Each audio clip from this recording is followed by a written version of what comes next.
ಎಲ್ಲರಿಗೂ ನಮಸ್ಕಾರ. ನವಚೇತನ ಎಜುಕೇಷನ್ ಚಾನಲ್ಗೆ ಎಲ್ಲರಿಗೂ ಸ್ವಾಗತ.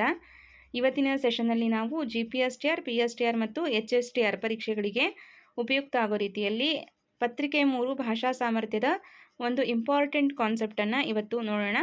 ಸೊ ಇವತ್ತಿನ ಕಾನ್ಸೆಪ್ಟ್ ಏನು ಅಂತ ಅಂದರೆ, ಪ್ರಸಿದ್ಧ ವ್ಯಕ್ತಿಗಳ ಹೇಳಿಕೆಗಳನ್ನು ಕೊಟ್ಟು ವಿವರಣೆ ಸಮೇತ ಬರೀರಿ ಅಂತ ಪ್ರಶ್ನೆಯನ್ನು ಕೇಳಿದಾಗ ಯಾವ ರೀತಿ ಉತ್ತರವನ್ನು ಬರೀಬೇಕು ಅನ್ನೋದನ್ನು ನೋಡೋಣ.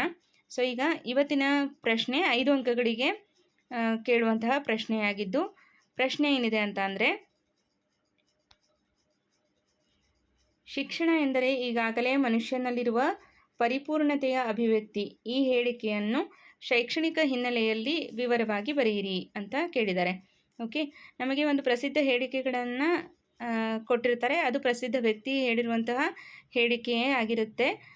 ಅದು ಮತ್ತು ಶಿಕ್ಷಣದ ಮಹತ್ವವನ್ನು ಎತ್ತಿ ಹಿಡಿಯುವಂತಹ ಹೇಳಿಕೆಗಳನ್ನು ಕೊಟ್ಟಿರ್ತಾರೆ. ಈಗ ಉದಾಹರಣೆಗೆ ಕಳೆದ ಬಾರಿ ನಮಗೆ ಒಂದು ಪ್ರಶ್ನೆಯನ್ನು ಕೊಟ್ಟಿದ್ದರು. ಭೂಮಿಗೆ ಬಿದ್ದ ಬೀಜ, ಎದೆಗೆ ಬಿದ್ದ ಅಕ್ಷರ, ಇಂದಲ್ಲ ನಾಳೆ ಫಲ ಕೊಡುವುದು. ಈ ಮಾತನ್ನು ವಿವರಿಸಿ ಬರೆಯಿರಿ ಅಂತ ಪ್ರಶ್ನೆಯನ್ನು ಕೇಳಿದರು. ಸೊ ನಮಗೆ ಆ ವಾಕ್ಯ ಯಾರು ಹೇಳಿದ್ದು ಅನ್ನೋದು ಗೊತ್ತಾದರೆ ನಮ್ಮ ಉತ್ತರ ಇನ್ನಷ್ಟು ಎಫೆಕ್ಟಿವ್ ಆಗಿರುತ್ತೆ, ಪರಿಣಾಮಕಾರಿಯಾಗಿರುತ್ತೆ. ಓಕೆ, ಸೊ ಈಗ ಆ ಒಂದು ವಾಕ್ಯವನ್ನು ಹೇಳಿದವರು ದೇವನೂರು ಮಹಾದೇವ್. ಯಾಕಂದರೆ ಪ್ರಸಿದ್ಧವಾದಂತಹ ಹೇಳಿಕೆ ನಾವು ಕೇಳಿರ್ತೀವಿ, ಹೌದಾ? ಸೊ ಈ ಒಂದು ವಾಕ್ಯವನ್ನು ಈಗ ಕೊಟ್ಟಿರುವಂಥ ಪ್ರಶ್ನೆ ಏನು? ಶಿಕ್ಷಣ ಎಂದರೆ ಈಗಾಗಲೇ ಮನುಷ್ಯನಲ್ಲಿರುವ ಪರಿಪೂರ್ಣತೆಯ ಅಭಿವ್ಯಕ್ತಿ. ಈ ವಾಕ್ಯವನ್ನು ಯಾರು ಹೇಳಿದ್ದು ಅಂದರೆ ಸ್ವಾಮಿ ವಿವೇಕಾನಂದರು ಹೇಳಿರುವಂತಹ ವಾಕ್ಯ. ಸೊ ಅದೇ ನಮ್ಮ ಫಸ್ಟ್ ಸೆಂಟೆನ್ಸ್ ಆಗಿರಬೇಕು ಉತ್ತರದಲ್ಲಿ. ಓಕೆ, ಸೊ ಅದನ್ನು ನಾವು ಈಗ ಈ ಒಂದು ಇಡೀ ಪ್ರಬಂಧಕ್ಕೆ ಸಂಬಂಧಪಟ್ಟಂತೆ ಹೇಳೋದಾದರೆ, ನಮ್ಮ ವಾಕ್ಯ, ನಾವು ಬಳಸುವಂತಹ ಪದ ವಿಶೇಷವಾಗಿರಬೇಕು, ವಿಭಿನ್ನವಾಗಿರಬೇಕು ಮತ್ತು ಆಕರ್ಷಕವಾಗಿರಬೇಕು. ಸೊ ಹಾಗಿದ್ದಾಗ ನಾವು 5ಕ್ಕೆ 5 ಅಂಕಗಳನ್ನು ಗಳಿಸುವಂತಹ ಸಾಧ್ಯತೆ ಇರುತ್ತೆ. ಸೊ ಈಗ ನಾವು ಇದನ್ನು ಈ ಮೇಲಿನ ವಾಕ್ಯವನ್ನು ಸ್ವಾಮಿ ವಿವೇಕಾನಂದರು ಹೇಳಿದರು ಅನ್ನೋದು ಒಂದು ಸರಳ ವಾಕ್ಯ ಆಯಿತು. ಸೊ ಅದನ್ನೇ ಸ್ವಲ್ಪ ವಿಶೇಷವಾಗಿ ಬರೆಯೋದಾದರೆ ಉತ್ತರ ಈ ರೀತಿ ಆರಂಭ ಆಗುತ್ತೆ. ಓಕೆ, ಸೊ ಇಲ್ಲಿ ನೋಡಿ, ಈ ಪ್ರಸಿದ್ಧ ಮತ್ತು ಕ್ರಾಂತಿಕಾರಿ ಹೇಳಿಕೆಯನ್ನು ಭಾರತದ ಶ್ರೇಷ್ಠ ತತ್ವಜ್ಞಾನಿ, ಸಮಾಜ ಸುಧಾರಕ ಹಾಗೂ ಯುವ ಜನತೆಯ ಸ್ಫೂರ್ತಿ ಜ್ಯೋತಿಯಾದ ಸ್ವಾಮಿ ವಿವೇಕಾನಂದರು ನೀಡಿದ್ದಾರೆ. ಸೊ ಅದೇ ಒಂದು ಉತ್ತರವನ್ನು, ಈ ವಾಕ್ಯವನ್ನು ಇವರು ಹೇಳಿದರು ಅಂತ ಹೇಳೋದಕ್ಕಿಂತಲೂ ಈ ರೀತಿ ಬರೆದ್ರೆ ವಿಶೇಷ ಅಂತ ಅನಿಸುತ್ತೆ. ಅವರ ಪ್ರಕಾರ ಶಿಕ್ಷಣವು ಕೇವಲ ಕೆಲವು ಬಾಹ್ಯ ಮಾಹಿತಿಗಳನ್ನು ವಿದ್ಯಾರ್ಥಿಯ ತಲೆಯಲ್ಲಿ ತುರುಕುವ ಅಥವಾ ಕಂಠಪಾಠ ಮಾಡಿಸುವ ಪ್ರಕ್ರಿಯೆಯಲ್ಲ, ಬದಲಿಗೆ ಅದು ಮನುಷ್ಯನ ಆತ್ಮದ ವಿಕಸನ ಹಾಗೂ ಆಂತರಿಕ ಶಕ್ತಿಯ ಜಾಗೃತಿಯಾಗಿದೆ. ಸೊ ಈ ಮೇಲಿನ ಒಂದು ವಾಕ್ಯ ಏನನ್ನು ಎತ್ತಿ ಹಿಡಿಯುತ್ತೆ ಅನ್ನೋದ್ರ ಕುರಿತಾಗಿ ಒಂದೆರಡು ಸೆಂಟೆನ್ಸ್ ಬರೀಬೇಕು. ಇದು ಪೀಠಿಕೆ ಆಗುತ್ತೆ. ಓಕೆ, ಪೀಠಿಕೆ ಜೊತೆಗೆ ಆ ಒಂದು ವಾಕ್ಯವನ್ನು ಯಾರು ಹೇಳಿದರು ಅನ್ನೋದನ್ನು ಉಲ್ಲೇಖ ಮಾಡ್ದಂಗೆ ಆಗುತ್ತೆ. ನೆಕ್ಸ್ಟು ಹೇಳಿಕೆಯ ಮೂಲ ಅರ್ಥ. ಈಗ ನೀವು ಈ ಒಂದು ಶೀರ್ಷಿಕೆಯನ್ನು ಬರೀಬೇಕಾ ಅಂತ ಕೇಳ್ಬೋದು. ಸೊ ಇದನ್ನು ನೀವು ಹೆಡ್ಡಿಂಗ್ ಬರೆಯೋ ಅವಶ್ಯಕತೆ ಇಲ್ಲ. ಪೀಠಿಕೆ ಅಥವಾ ಕರ್ತೃ ಪರಿಚಯ ಇದೇನು ಬರೆಯೋದು ಬೇಡ. ಜಸ್ಟ್ ನಾನು ಮೆನ್ಷನ್ ಮಾಡಿದ್ದೀನಿ ಅಷ್ಟೇ. ಅನಂತರ ಹೇಳಿಕೆಯ ಮೂಲ ಅರ್ಥನೂ ಬರೆಯೋದು ಬೇಡ. ನೀವು ನೇರವಾಗಿ ಫಸ್ಟ್ ಪ್ಯಾರಾದಲ್ಲಿ ಯಾರು ಹೇಳಿದ್ರು ಆ ವಾಕ್ಯದ ಅರ್ಥ ಏನು ಅನ್ನೋದನ್ನು ಮೇಲ್ನೋಟಕ್ಕೆ ಬರೀರಿ. ಅನಂತರ ಅದರ ಒಳಾರ್ಥ, ಅದರ ಮೂಲ ಅರ್ಥ ಏನು? ವಿವೇಕಾನಂದರು ಮಗುವಿನ ಮನಸ್ಸನ್ನು ಎಂದಿಗೂ ಒಂದು ಖಾಲಿ ಪಾತ್ರೆ ಎಂದು ಪರಿಗಣಿಸಲಿಲ್ಲ. ಅವರ ಆಳವಾದ ದೃಷ್ಟಿಕೋನದಂತೆ ಜ್ಞಾನವು ಹೊರಗಿನಿಂದ ಬರುವುದಿಲ್ಲ, ಅದು ಈಗಾಗಲೇ ಮನುಷ್ಯನ ಅಂತರಂಗದಲ್ಲಿ ಸುಪ್ತವಾಗಿ ನೆಲೆಸಿರುತ್ತದೆ.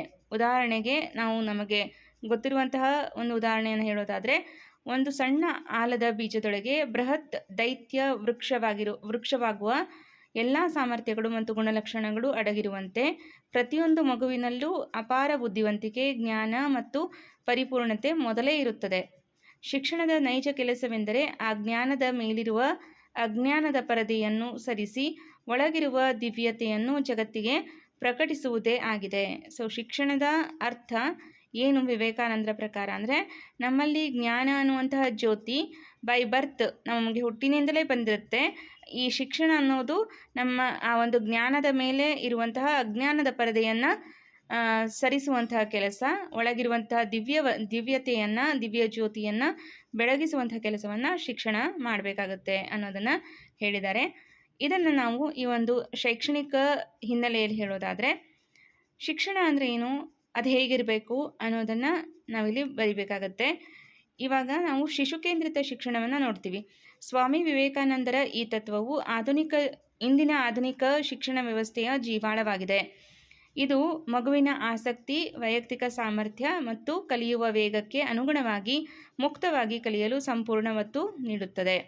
ಓಕೆ, ಇನ್ನು ಶಿಕ್ಷಕನ ನಿಜವಾದ ಪಾತ್ರ ಹೇಗಿರಬೇಕು ಅಂತ ಅಂದರೆ, ಇಲ್ಲಿ ಶಿಕ್ಷಕನು ಜ್ಞಾನವನ್ನು ಬಲವಂತವಾಗಿ ಹೇರುವ ಅಧಿಕಾರಿಯಲ್ಲ, ಆತ ಕೇವಲ ಒಬ್ಬ ಮಾರ್ಗದರ್ಶಕ ಅಥವಾ ತೋಟಗಾರ.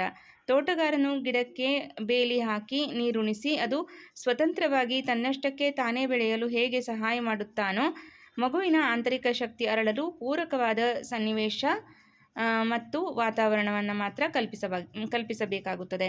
ಓಕೆ, ಸೊ ಈಗ ಒಂದು ತೋಟದಲ್ಲಿ ಒಂದು ಸಸಿ ಗಿಡವಾಗುವವರೆಗೂ, ಮರವಾಗುವವರೆಗೂ ನಾವು ಪೋಷಣೆಯನ್ನು ಮಾಡ್ತೀವಿ. ಸೊ ಅದೇ ರೀತಿ ಒಂದು ಮಗು ತನ್ನ ಕಾಲ ಮೇಲೆ ತಾನು ನಿಲ್ಲುವಷ್ಟು ಎಬಿಲಿಟಿಯನ್ನು, ಸಾಮರ್ಥ್ಯವನ್ನು ಪಡೆಯುವವರೆಗೂ ಶಿಕ್ಷಕನಾದವನು ಮಾರ್ಗದರ್ಶನವನ್ನು ಮಾಡುವಂಥ ಕೆಲಸವನ್ನು ಮಾಡ್ತಾ ಹೋಗಬೇಕು ಅನ್ನೋದನ್ನು ಇಲ್ಲಿ ಉಲ್ಲೇಖ ಮಾಡಿದ್ದಾರೆ.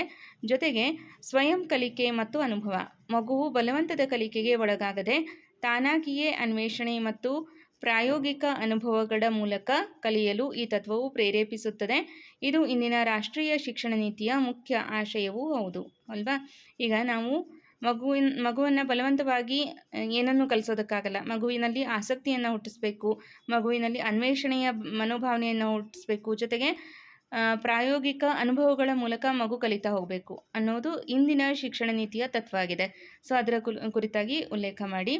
ಇನ್ನು ನೆಕ್ಸ್ಟು ಇದಿಷ್ಟನ್ನು ಬರೆದ್ರೆ ನೀವು ವಿಷಯ ಮಂಡನೆ ಮಾಡ್ದಂಗಾಗತ್ತೆ. ಕೊನೆಗೆ ಉಪಸಂಹಾರ. ಒಟ್ಟಾರೆಯಾಗಿ ಹೇಳುವುದಾದರೆ, ಸ್ವಾಮಿ ವಿವೇಕಾನಂದರ ಈ ಅಮೂಲ್ಯ ಹೇಳಿಕೆಯು ಸಾಂಪ್ರದಾಯಿಕ ಕಂಠಪಾಠ ಪದ್ಧತಿಯನ್ನು ತಳ್ಳಿಹಾಕುತ್ತದೆ. ಶಿಕ್ಷಣವು ವಿದ್ಯಾರ್ಥಿಯಲ್ಲಿರುವ ಕೀಳರಿಮೆಯನ್ನು ಸಂಪೂರ್ಣವಾಗಿ ಹೋಗಲಾಡಿಸಿ ಅವರಲ್ಲಿ ದೃಢವಾದ ಆತ್ಮವಿಶ್ವಾಸ ಮತ್ತು ಸಮಗ್ರ ವ್ಯಕ್ತಿತ್ವ ವಿಕಸನವನ್ನು ಉಂಟು ಮಾಡುವ ಮೂಲಕ ಅವರನ್ನು ಸಮಾಜದ ಜವಾಬ್ದಾರಿಯುತ ಹಾಗೂ ಪರಿಪೂರ್ಣ ಮಾನವರನ್ನಾಗಿ ರೂಪಿಸಬೇಕು ಎಂಬುದನ್ನು ಇದು ಸ್ಪಷ್ಟಪಡಿಸುತ್ತದೆ. ಸೊ ಈ ಒಂದು ಹೇಳಿಕೆಯ ಒಳಾರ್ಥ ಏನು, ಅದು ಏನನ್ನು ಸೂಚಿಸುತ್ತೆ, ಅದು ಏನನ್ನು ಪ್ರತಿನಿಧಿಸುತ್ತೆ ಅನ್ನೋದನ್ನು ಉಪಸಂಹಾರದಲ್ಲಿ ಒಂದು 2-3 ಸಾಲುಗಳಲ್ಲಿ ಬರೆದ್ರೆ ನಿಮ್ಮ ಒಂದು ಉತ್ತರ ಕಂಪ್ಲೀಟ್ ಆಗುತ್ತೆ. ಸೊ ಪರೀಕ್ಷಾ ಯಶಸ್ಸಿನ ಸೂತ್ರವನ್ನು ಇಲ್ಲಿ 1-2 ಸಾಲುಗಳಲ್ಲಿ ನೀಡಲಾಗಿದೆ.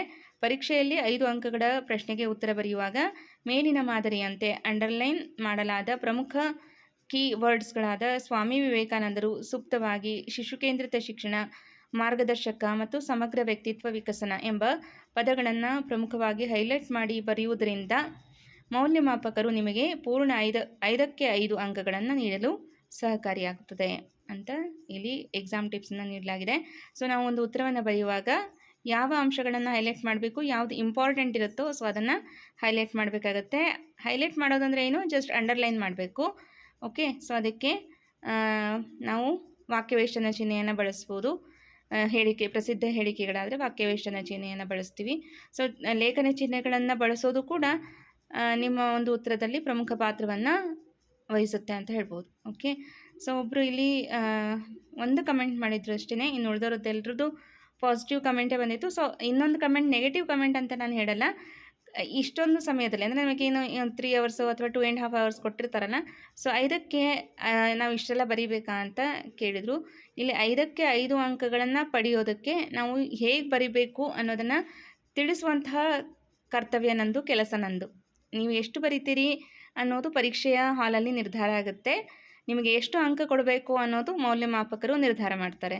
ಸೊ ನನ್ನ ಕೈಯಲ್ಲಿ ಏನಿಲ್ಲ, ನಾನು 5 ಅಂಕಕ್ಕೆ ಹೇಗೆ ಬರಿಬೇಕು, ಎಷ್ಟು ಬರಿಬೇಕು ಅನ್ನೋದನ್ನು ತಿಳಿಸ್ತೀನಿ. ಸೊ 5 ಅಂಕಕ್ಕೆ ನೀವು ಇಷ್ಟು ಬರೆದ್ರೆ ಖಂಡಿತವಾಗ್ಲೂ 5ಕ್ಕೆ 5 ಅಂಕ ಕೊಡ್ತಾರೆ. ಈಗ ನಾನು 5ಕ್ಕೆ ನಿಮಗೆ 3 ಅಂಕ ಬರೆಯೋದಕ್ಕೆ ಎಷ್ಟು ಬೇಕು, 4 ಅಂಕ ಬರೆಯೋದಕ್ಕೆ ಎಷ್ಟು ಬೇಕು ಅಂತ ಶಾರ್ಟಾಗಿ ಹೇಳ್ಕೊಡ್ತಾ ಇಲ್ಲ. ನಾನು ಕಂಪ್ಲೀಟಾಗಿ 5ಕ್ಕೆ 5 ಅಂಕ ನಿಮಗೆ ಬರಬೇಕು ಅಂತ ಅಂದರೆ ಹೇಗೆ ಬರಿಬೇಕು ಅಂತ ಹೇಳ್ಕೊಡೋದಷ್ಟೇ ನನ್ನ ಕರ್ತವ್ಯ. ನಾನು ಅದನ್ನು ಮಾಡ್ತಾಯಿದ್ದೀನಿ. ಸೊ ಇದು ನಿಮಗೆ ಉತ್ತರ ಲೆಂತಿ ಅಂತ ಅನಿಸಿದ್ರೆ ಕಡಿಮೆ ಮಾಡಿ ಬರೀರಿ, ಅಥವಾ ನಿಮಗೆ ಇನ್ನೂ ಶಾರ್ಟಾಗಿ ಬರೀಬೇಕು ಅಂದರೆ ಶಾರ್ಟಾಗಿ ಬರೀರಿ. ಸೊ ಬರೆಯುವಂತಹದ್ದು ನಿಮ್ಮದು, ಹೇಳಿಕೊಡೋ ಕೆಲಸ ನಂದು ಅಷ್ಟೇ.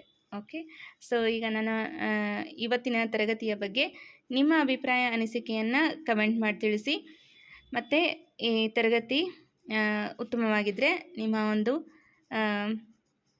ಸ್ನೇಹಿತರಿಗೂ ಇದನ್ನು ಶೇರ್ ಮಾಡಿ. ಯಾರೆಲ್ಲ ಅಭ್ಯಾಸ ಮಾಡ್ತಾಯಿದ್ರೋ ಅವರಿಗೂ ಕೂಡ ಅನುಕೂಲ ಆಗಲಿ ಅಂತ ಹೇಳ್ತಾ ಈ ತರಗತಿಯನ್ನು ಇಲ್ಲಿಗೆ ಎಂಡ್ ಮಾಡ್ತಾಯಿದ್ದೀನಿ. Thank you all.